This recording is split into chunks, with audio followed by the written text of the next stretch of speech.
Deep in the most remote and inhospitable jungle on the planet lives the legendary warrior tribe of the Waorani, a hunter-gatherer people who, until a few years ago, had no contact with the outside world.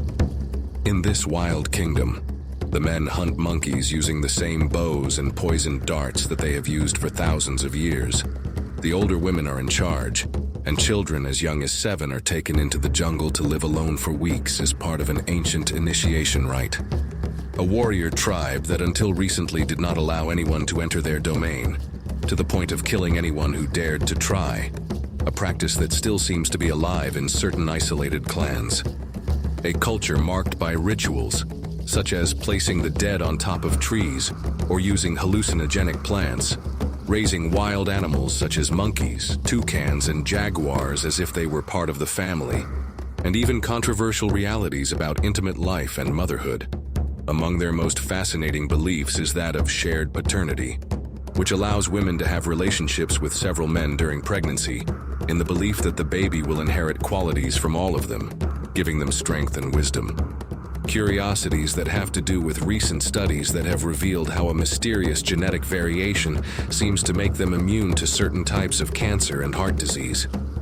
Pay attention and don't miss this new video from Uncensored World to learn about the most isolated and dangerous tribe in the Amazon.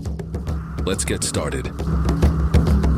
Deep in the vast and wild Amazon rainforest of eastern Ecuador lives one of the most enigmatic and fascinating tribes on the planet, the Waorani, an ancient people who have lived for generations in the heart of the Amazon, in one of the most biodiverse ecosystems on Earth.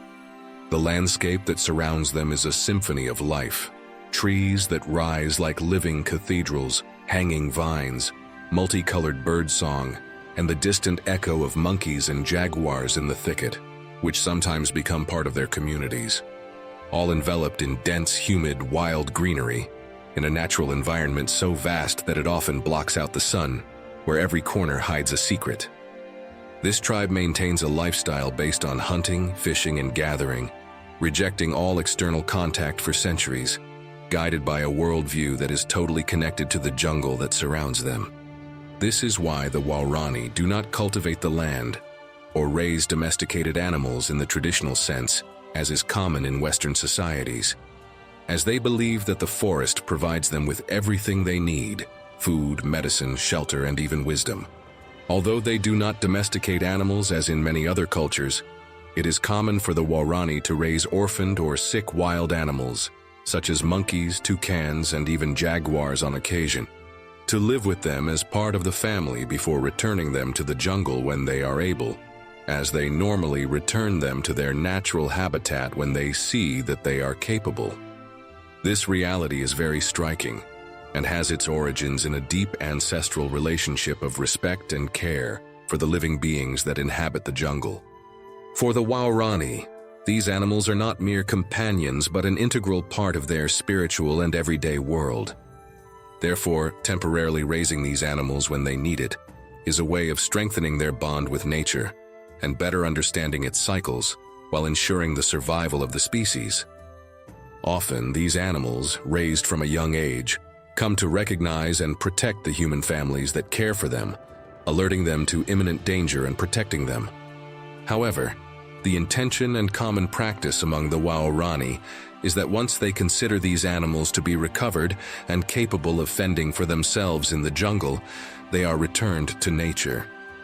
This act of returning the animals to the jungle is closely linked to one of the most important rituals among the Waorani: initiation rituals. Among these rituals, one of the most striking involves the youngest members of the tribe, a reality that will probably surprise you. It is a kind of summer camp, but with an extremely high level of demand, as it could put their lives in serious danger. The Waorani have a custom of sending boys and girls between the ages of 7 and 12 to live completely alone in the jungle for several weeks, as part of an experience they consider essential to their upbringing. This test helps them learn to live in harmony with their natural environment, develop independence, and above all understand the power and depth of the jungle, which is much more than just a place to them. It is a living being. The adults probably follow them closely, as although this tradition may seem extreme from the outside, it rarely puts the children's lives in real danger. Through this isolation, the children learn to listen to nature, recognize its dangers, and respect all forms of life that inhabit the forest. Thus, both the temporary raising of animals and the initiation rite reflect the Waorani's view of the jungle, a sacred space where humans and animals are intimately connected, and where respect is fundamental to the survival of all. Probably because of all this, until a few decades ago, the Waorani, although they respected nature, did not allow other humans to enter their domain, whether they were missionaries, settlers, or members of other tribes. This is a reality that some isolated groups in this society are believed to still practice. This intense stance of defense and protection surely has a lot to do with the origin of their name, as the term Waorani means true people or authentic, with members of their tribe considered the only true Waorani.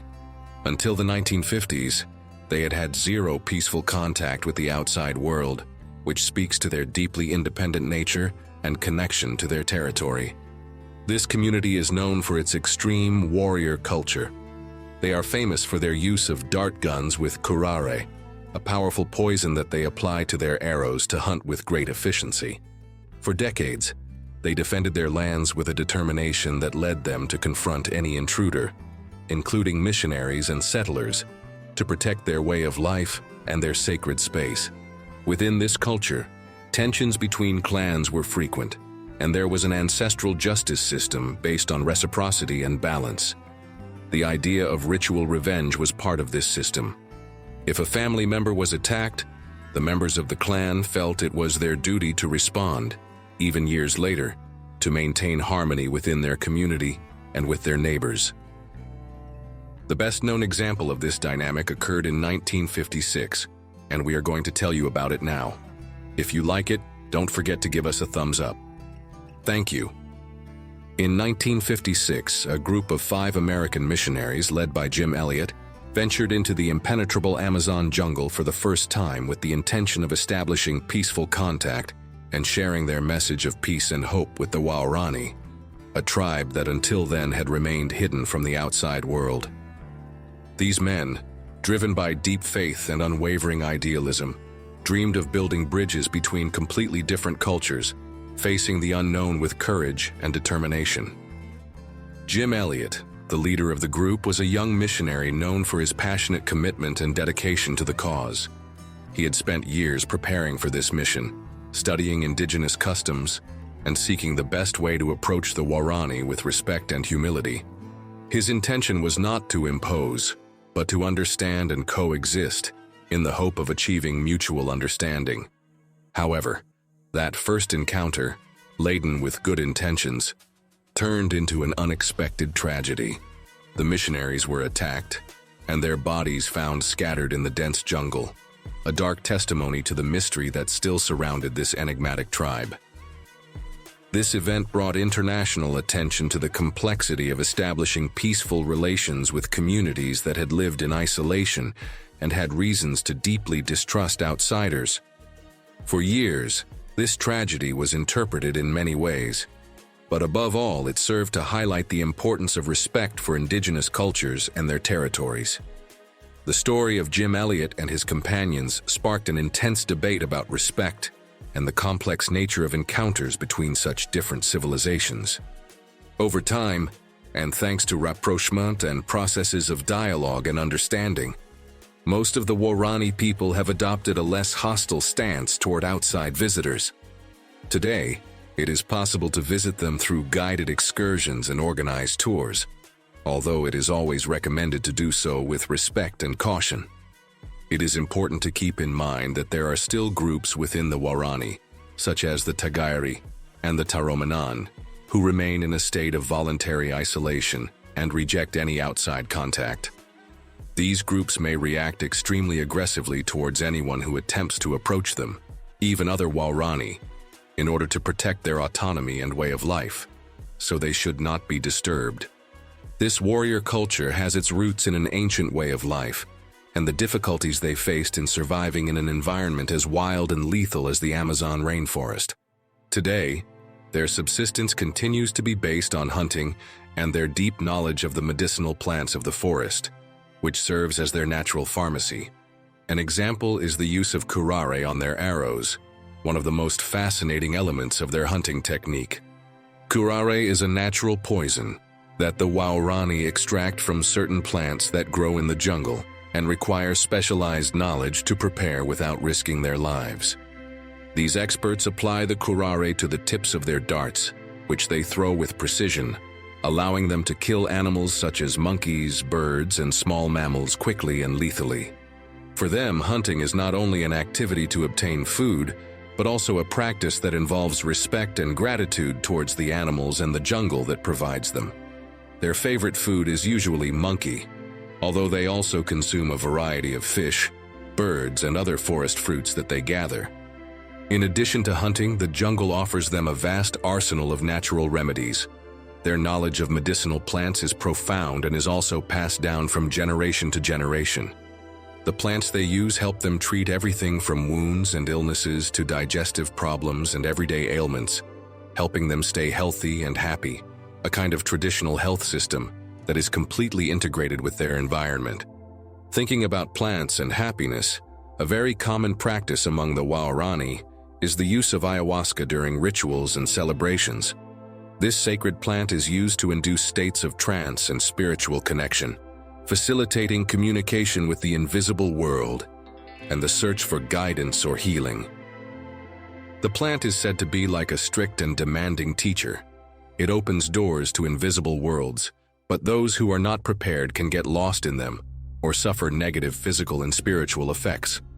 For this reason, its consumption is strictly guided by shamans and older women who possess the ancestral knowledge to handle it safely.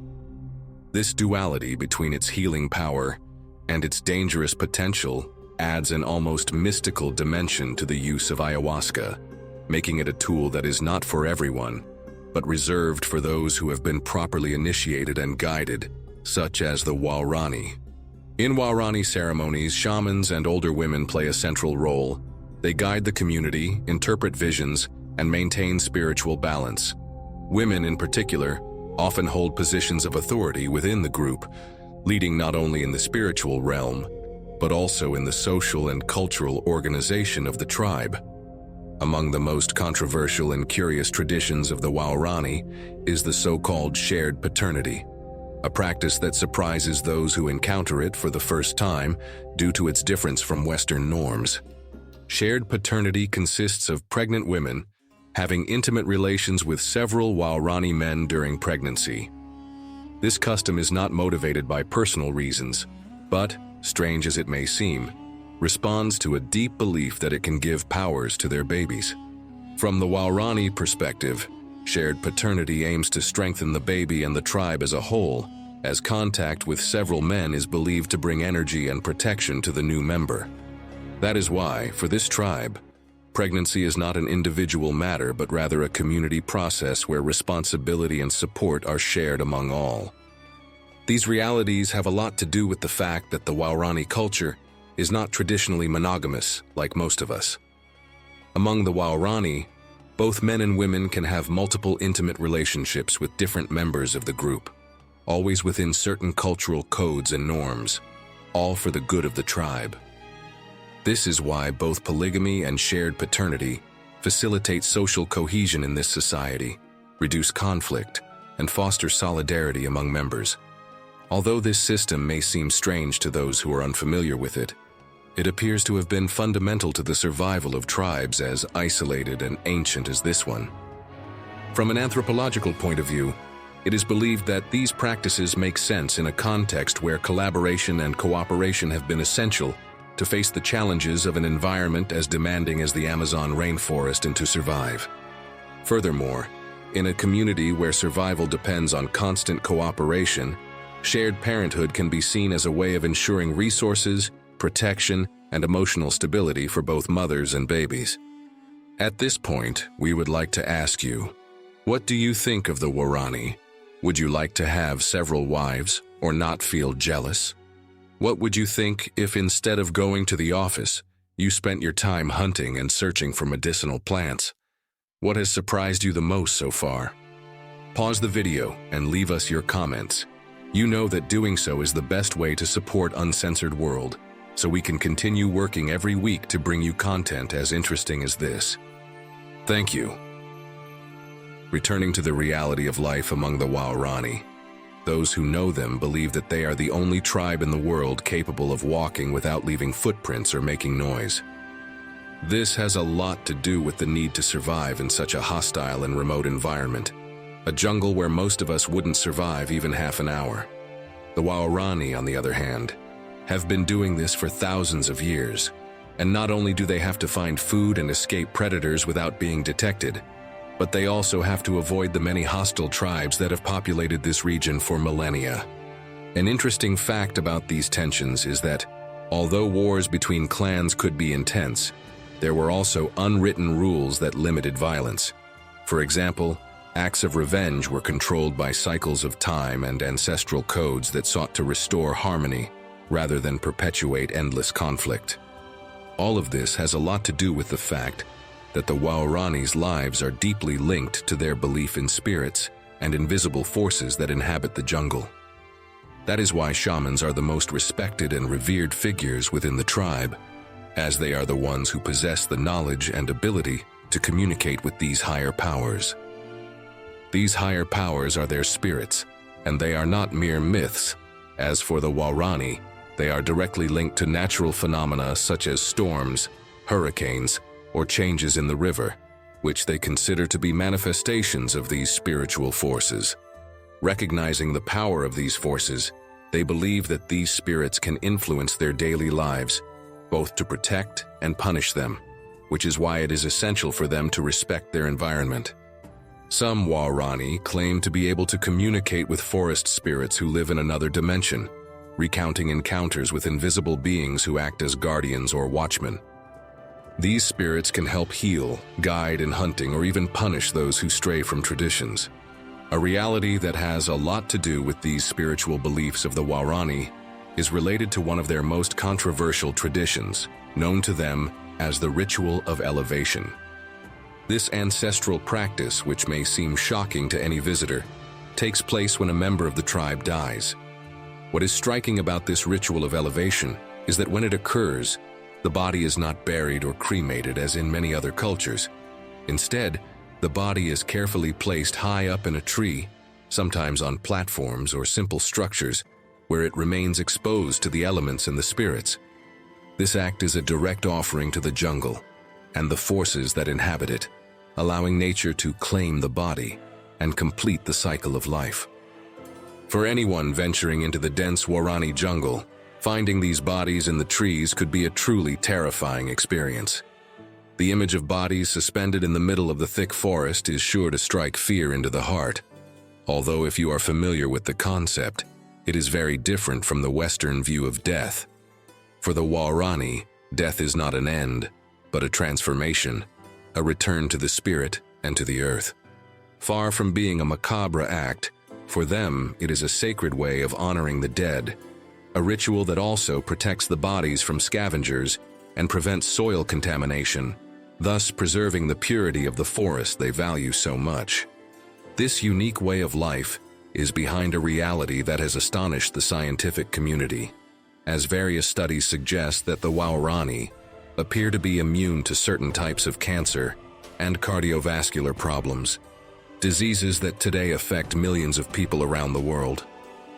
Recent genetic research has revealed that this is indeed the case, as the Waorani possess an extremely rare genetic variation that gives them partial immunity to these ailments so common in modern societies. This finding has also opened a window into understanding how the environment and lifestyle can influence human health. This unique natural protection is believed to be closely linked to their diet, based on totally natural, uncontaminated, and unprocessed foods, and to an active lifestyle in close contact with nature. The absence of harmful habits common in the Western world, such as excessive consumption of sugar and saturated fats and a sedentary lifestyle, could partly explain this biological resistance. But beyond genetics, this reality shows a curious relationship between humans and their environment. Living in harmony with the jungle, Respecting its rhythm and using its resources sustainably not only ensures survival, but can also offer valuable lessons about health and well-being that the modern world is only beginning to understand. It is possible that the secret to eternal youth lies hidden in these jungles and in this lifestyle that is so unique on the planet. And perhaps that is why, until a few years ago, the Waorani were very protective of their territory, killing anyone who tried to enter their domain. But probably, and especially if you've made it this far, you'd like to know whether or not it's possible to visit the Waorani these days. So let's get to it. But first, don't forget to subscribe to Uncensored World so you don't miss any of the videos we make every week. Thank you. To reach the region where the Waorani live, the most common starting point from America or Europe is Ecuador, as this tribe is located in the Ecuadorian Amazon, mainly in the province of Pastaza and its surroundings. From America, most travelers fly to Quito or Guayaquil, the main cities with international flights. From Europe, it is also common to arrive via Quito, usually with 1 or 2 stopovers depending on the airline. Once in Ecuador, you must take a domestic flight to Francisco de Orellana, also known as Puerto Francisco de Orellana, which is the gateway to the Amazon. From there, access to the Waorani communities is usually by boat or jungle trails, depending on the season and the logistics of the tour. As for organized tours, it is possible to do them safely and respectfully through specialized agencies that work with local Waorani guides. These tours usually last between 3 and 5 days, combining jungle treks, learning about their traditions, observing flora and fauna, and unique cultural experiences. The cost of these tours can vary but generally ranges from $700 to $1,500 per person, depending on the duration, the type of accommodation, which is usually basic, often in cabins or rustic camps, and the services included. It is important to note that these trips are not for everyone, as they require a moderate level of physical fitness to walk on uneven and wet trails, as well as good preparation in terms of equipment, comfortable, lightweight clothing, waterproof boots, insect repellent, sun and rain protection, and an attitude of respect and patience towards the local culture. In addition, given that some areas are protected or restricted territories, it is always essential to visit with authorized guides and recognized agencies to ensure minimal impact on the ecosystem and to respect the rules and customs of the Waorani community. At Uncensored World, we hope this video has helped you discover and learn more about the Waorani, one of the most fascinating communities on the planet. If so, don't hesitate to leave us a like and a comment. It's the best way to help us continue working to bring you interesting content like this every week. Or like this video, which you can watch now to discover another of the most mysterious and beautiful places on the planet. Click on it. You're going to enjoy it.